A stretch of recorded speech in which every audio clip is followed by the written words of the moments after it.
In the frostbound reaches of the Aurelian Peaks, where the air thinned into a biting whisper and storms carved their fury into stone, the world belonged to creatures older than memory.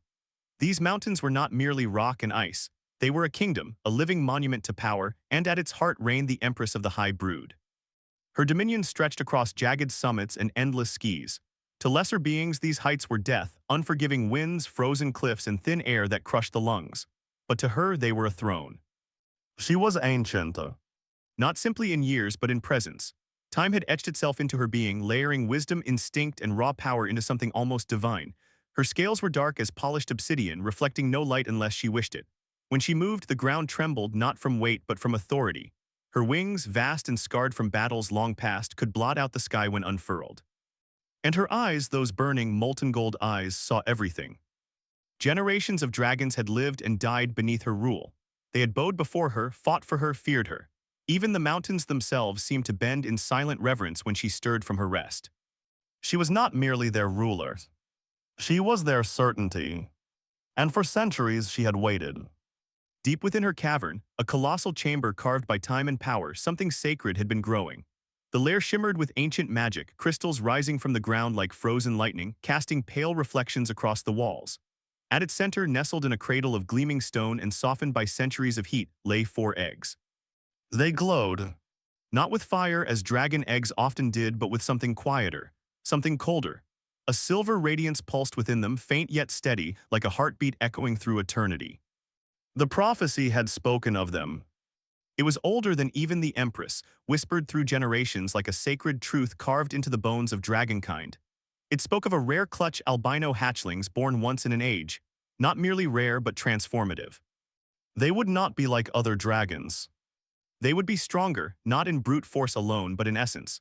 Their magic would be deeper, their understanding sharper, their connection to the world different. Where other dragons ruled through dominance, these would shape reality itself. They were meant to lead, to elevate dragonkind beyond what it had ever been. And they would be hers. The Empress had guarded those eggs with a vigilance that bordered on obsession. No predator, no rival, no force of nature had been allowed near them. Storms were diverted, intruders erased. Even the brood, the other dragons who served her, were permitted only distant observation. Nothing would endanger her legacy. Nothing.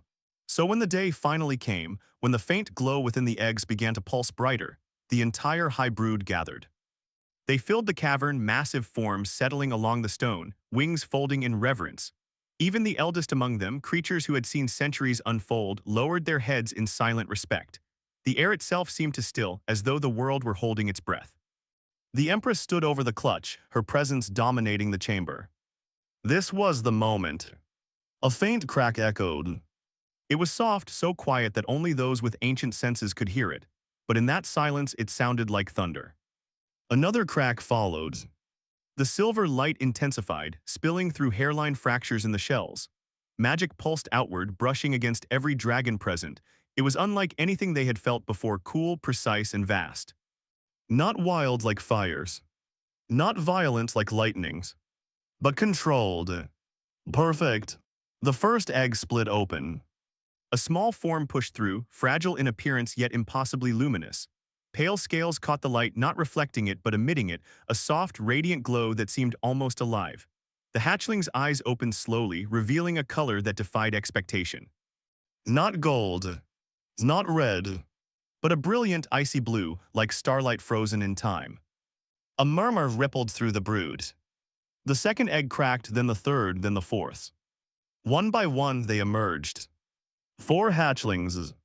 4 miracles. They were breathtaking. Their scales shimmered with an inner light, each movement sending ripples of silver across their small bodies. Their wings, still soft and undeveloped, unfurled slightly as if testing the air. Their eyes glowed faintly, reflecting not just the world around them but something deeper, something ancient. Even the oldest dragons felt it. A pull, an instinct older than thought itself. They wanted to bow. And some did. The Empress watched them, her chest swelling with something she rarely allowed herself to feel. Pride. They are mine, she declared, her voice resonating through the cavern like distant thunder. The future of our kind. The hatchlings chirped softly, their voices delicate yet carrying a strange resonance. The sound echoed, layering upon itself as if each note carried hidden depth. Magic, pure and unrefined. They shifted, their tiny claws scraping gently against the crystal bed. Instinct should have guided them, it always did. Hatchlings sought warmth. They sought protection. They sought their mother. And the Empress waited. She lowered her massive head, bringing her presence closer, allowing her heat to radiate toward them. Her wings curved slightly, forming a protective barrier around the clutch. Everything was as it should be. For a moment the world felt right. Then something changed. One of the hatchlings paused. Its head tilted slightly as though listening. Another followed. Then a third. Then all four. They did not look at hers. They did not move toward hers. Instead, they turned toward the cavern entrance. At first, the motion was subtle, a shift of the head, a flicker of attention, but then their bodies followed, small limbs adjusting as they faced the distant opening of the cave. The Empress stilled. That was not instinct. That was not natural. A faint wind slipped into the cavern, threading through the crystals, whispering across stone. It carried with it a scent that did not belong. Smoke, earth, warmth, and something else. Something fragile. Something fleeting. Humans. The reaction among the brood was immediate. Low growls rumbled through the chamber, deep and threatening. Wings shifted, claws scraping stone. Eyes narrowed, instincts flaring. Impossible, one elder dragon snarled, his voice thick with disbelief. No human can reach this place. He was not wrong. These peaks were death to anything but dragons. The climb alone would kill a human long before they reached the lower slopes. And even if one somehow survived, the high brood would have sensed them. Would have destroyed them. The idea was absurd. And yet, the scent lingered. Faint but unmistakable. The hatchlings reacted. They moved. Not toward their mothers. Away from hers. The first took an unsteady step, its small body wobbling as it adjusted to newfound limbs. The second followed, then the third, then the fourth. They shuffled forward, drawn not by heat, not by instinct, but by something else. Something the Empress could not understand. Her muscles tensed. Her wings spread slightly, a reflexive motion that carried authority and warning. Stop. Her voice was not loud. It did not need to be. It carried power, the kind that commanded obedience at a level deeper than thought. It was the voice that had bent dragons to her will, that had silenced rebellion, that had shaped an entire brood. It was law. The hatchlings did not stop. They hesitated just for a fraction of a moment, as if acknowledging the command. Then they continued. A ripple of unease spread through the gathered dragons. That is not possible, another whispered. They should obey. They must obey. But they did not. The tiny albino dragons moved past the Empress, their glowing forms slipping between her claws, their attention fixed entirely on the cavern's entrance. Their movements were clumsy, unrefined, but purposeful. Intentional. The Empress did not move. She could have blocked them easily. One shift of her body, one extension of her wing, and they would have been trapped, forced back into the role they were meant to fulfill. But she did not. For the first time in centuries, she hesitated. Confusion crept into her thoughts. It was unfamiliar. Unwelcome. She did not understand what she was seeing. Instinct was absolute. Hatchlings did not ignore their mother. They did not defy command. They did not choose. And yet, that was exactly what was happening. The hatchlings reached the edge of her shadow. Beyond it, pale light spilled into the cavern from the outside world. The wind grew stronger, carrying that strange scent more clearly now. Humans. The word echoed in her mind, sharp and intrusive. A creature of weakness. Of fragility. Of insignificance. They were prey. Nothing more. And yet her hatchlings were drawn to it. The first reached the boundary of light and paused. It lifted its head slightly, inhaling as though confirming something. Then it stepped forward. The others followed. The glow of their bodies mingled with the natural light, creating a strange, ethereal effect. They looked almost unreal, like spirits rather than flesh. The Empress felt something shift within her. A crack, not in her powers, not in her authorities, but in her certainty. She had always known her place, always understood the order of things. Dragons ruled. Everything else followed. But this defied that order. A low sound escaped her throat, not quite a growl, not quite a breath. "What are they doing?" one of the younger dragons whispered.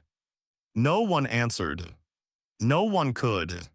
The Empress took a step forward, her massive form casting a shadow over the hatchlings once more.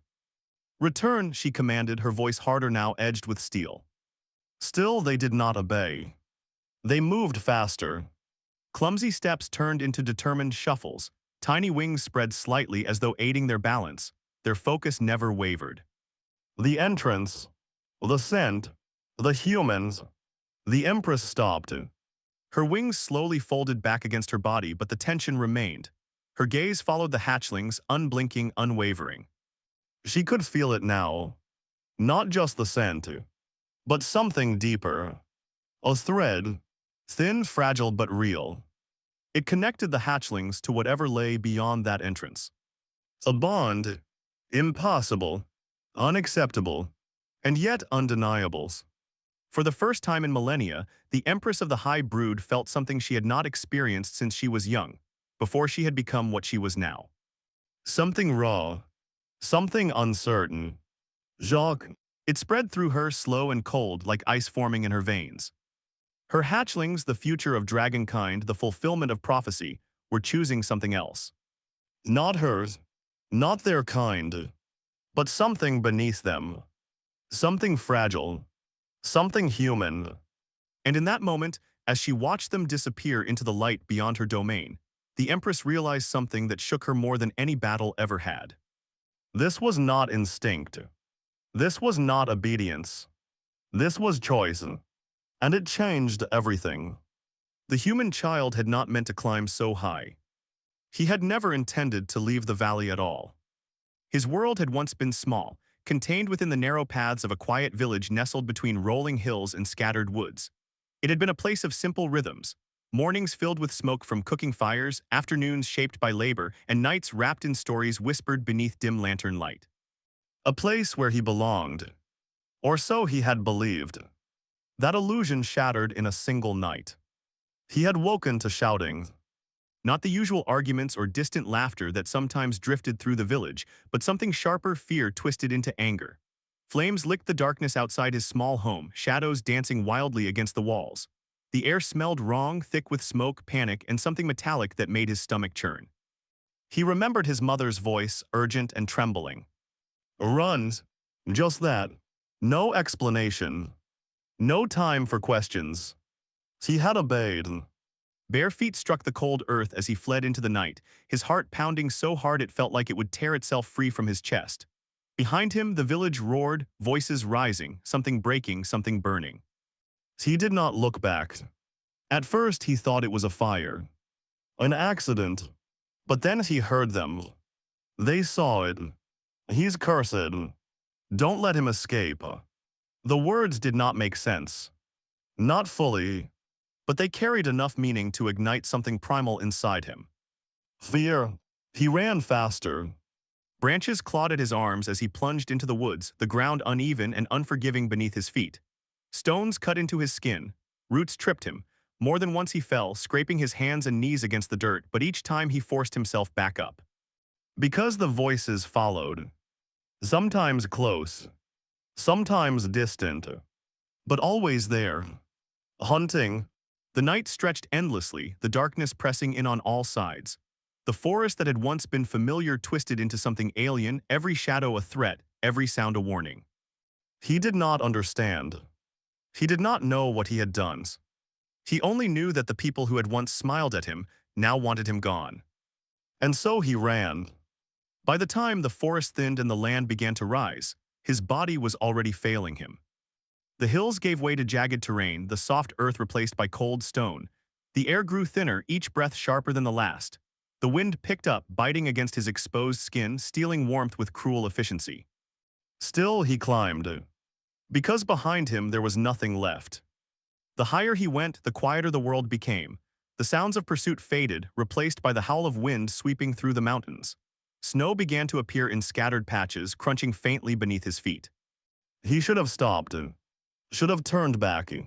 But fear drove him forward, step by step, breath by breath, until even fear began to fade, replaced by something heavier. Exhaustion. His legs trembled beneath him, each movement slower than the last. His vision blurred at the edges, dark spots creeping into his sight. His chest burned, each inhale a struggle. Still he moved. He did not know how long he climbed. Time lost meaning in the cold. Minutes stretched into hours, or perhaps it was the other way around. The world narrowed to a single goal: keep moving. Don't stop. Don't fall. Don't die. And then, he saw it. A dark opening carved into the mountainside, partially hidden by jagged rock formations. It was subtle, easy to miss if one wasn't looking, but to him it was everything. Shelter. Hope. He stumbled toward it, his steps uneven, his balance failing. The wind howled behind him as if trying to drag him back, but he pushed forward with the last of his strength. The moment he crossed the threshold, everything changed. Warmth. It wrapped around him instantly, seeping into his frozen limbs, easing the biting cold that had settled deep into his bones. The contrast was so sudden, so overwhelming that it almost hurt. His body gave out. He collapsed just inside the entrance, his knees hitting the stone before the rest of him followed. His cheek pressed against the ground, the surface strangely warm beneath his skin. For a moment he tried to push himself up, to move deeper inside. But he couldn't. His strength was gone. The darkness crept in quickly after that, pulling him under with gentle, unrelenting force. And for the first time since he had started running, he stopped. The hatchlings felt him before they saw him. It was not a scent. Not at first. It was something deeper. A disturbance. A ripple in the world around them, subtle but undeniable. It brushed against their awareness like a whisper, drawing their attention outward, beyond the familiar warmth of their mother, beyond the safety of the crystal nest. Toward something different. Something fragile. Something alive. They moved without understanding why. Their bodies were new, their limbs unsteady, but the pull was irresistible. It guided them, shaped their movements, gave purpose to each uncertain step.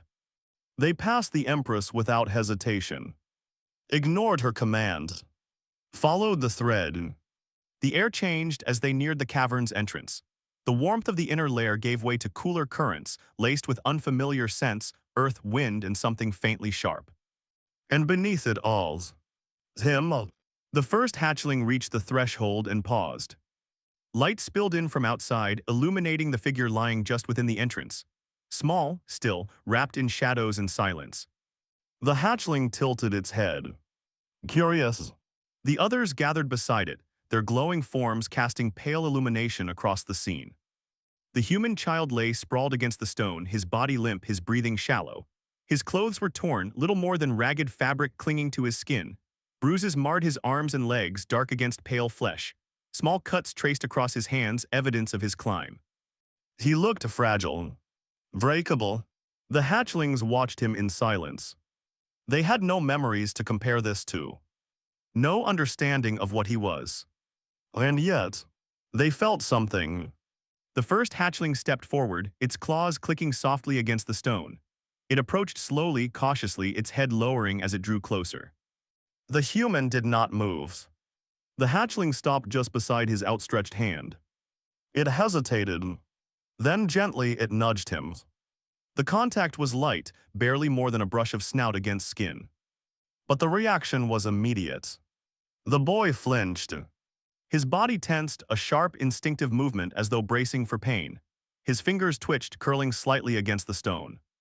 But he did not pull away. The hatchling stilled. Watching. Waiting. The human's breathing remained uneven, but it did not stop. Slowly, gradually, the tension in his body eased, his hand relaxing once more. Alive. The hatchling chirped softly, the sound quiet but filled with something like relief. The others responded. One moved closer, circling around the boy's side before settling beside him. Its body curled instinctively, pressing against him. Warmth radiated from its small form, gentle and steady. The human shifted slightly. A faint sound escaped him, half sigh, half breath, as his body leaned unconsciously toward the heat. Another hatchling approached, more confident now. It climbed awkwardly onto his chest, its claws careful, its weight light. It adjusted itself, settling there as though it belonged. As though it had always been meant to be there. The third remained near his legs, positioning itself protectively, its head raised as it watched the surroundings. The fourth simply sat. It stayed close just beyond immediate contact, its glowing eyes fixed on the human's face. Observing, learning, understanding. Something passed between them. It was not visible. Not something that could be measured or explained. But it was real. A connection. It formed slowly, like threads weaving themselves together in silence. Each breath the boy took, each movement the hatchlings made, strengthened it. Deep within their being, beyond instinct, beyond learned behavior, something ancient stirred. Something older than the Empress. Older than the broods. A recognition. Not of species. Not of hierarchy. But of something fundamental. They did not see him as prey. They did not see him as a threat. They saw him as theirs. The warmth of the hatchling seeped into the boy's body, pushing back the cold that had nearly claimed him. His breathing steadied, becoming deeper, more regular. The tension in his limbs eased, his muscles relaxing as sleep claimed him fully. For the first time since he had fled, he was safe. The Empress arrived in silence. Her presence filled the cavern long before her form became visible. The air shifted, heavy with power, pressing down on everything within reach. Even the crystals seemed to dim in response, their light paling beneath her dominance. The brood followed at a distance, their movements cautious, uncertain. They had never seen anything like this. The Empress expected to find nothing. Or perhaps ashes. A human could not survive here. Should not survive here. And even if it had somehow reached the cavern, it would not remain alive for long. Not with dragons. But what she found was not what she expected. The hatchlings were gathered at the entrance, their small forms clustered together. Their glow illuminated the space, casting soft light over the stone. And at their center, the humans, alive, breathing, protected. The Empress stopped. For a moment, she simply stared. The sight did not make sense. It did not fit within the order she understood. Her hatchlings, her future, her legacy, were not merely near the human. They surrounded him, curled around him, guarding him. The realization struck like a physical blow. They defend it, one of the elder dragons whispered, his voice laced with disbelief. The Empress did not respond. Her gaze remained fixed on the scene before her. She took a step forward. The ground trembled beneath her weight, the sound echoing through the cavern. The hatchlings reacted instantly. The one resting on the boy's chest lifted its head, its eyes locking onto the Empress. Its small body tensed, wings shifting slightly. The others followed. They moved. Not away, but forward, positioning themselves between the Empress and the human. A low sound escaped one of them. A hiss, soft, unrefined, but unmistakable. The cavern fell silent. Every dragon present froze, their minds struggling to comprehend what they had just witnessed. A hatchling, hissing, at the Empress, at their Empress, the ruler of the High Brood, the ancient force that none dared challenge. The Empress stared. The world seemed to narrow, focusing entirely on the small, glowing creatures before her. They, the elder's voice trembled, they challenge you. No one moved. No one spoke. Because they all understood what this meant. Or rather, what it should mean. Defiance was not tolerated. Not in the High Brood. Not under her rules. The Empress stepped closer. Slowly, deliberately. Her massive form loomed over the hatchlings, her shadow swallowing them, her presence pressing down like a storm about to break. Her gaze shifted. From the hatchlings to the humans. He looked impossibly small. Fragile, breakable. A single breath, a single exhale of flame, and he would be gone. Erased. The world would return to its proper order. Her hatchlings would return to her. Everything would be as it should be. Her chest expanded slightly as she drew in a breath. The hatchlings reacted. Immediately, they moved closer together, their bodies forming a barrier, their tiny wings spreading as far as they could. Their stance was unsteady, their forms small, but their intent was clear. They would not move. They would not yield. The message did not need words. It was absolute. The Empress stopped. The breath she had drawn lingered, then slowly released, harmless. Not flame, not destruction, just air. She stared at them, at the fragile line they had formed, at the human they protected. And something inside her shifted. Not anger, not yet. Something deeper, something more unsettling.